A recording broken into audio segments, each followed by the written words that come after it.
Run প্রায় শেষ, আর 1 মিনিটের রাস্তা।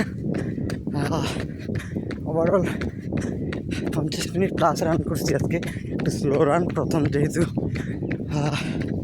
1 বছর পর আবার রমজানে সারাদিন রোজা রেখে ইফতারের পূর্বে রান করলাম 7 কিলো প্লাস, হয়তো 7 কিলো অলরেডি শেষ। এইটুকু একটু বেশি। আমি আমার বাসায় চলে আসছি, তাই আর 3 থেকে 4 মিনিট 5 মিনিট সময় বাকি আছে। তো এরকমই ঠিক রানটা এইভাবে করবেন ইফতারের পূর্বে, যেন শেষ করার সাথে সাথেই আপনি ফ্রেশ হয়ে ইফতারটা করতে পারেন।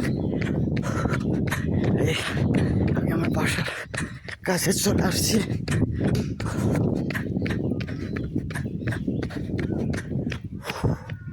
আল্লাহ হাফেজ, ভালো থাকবেন।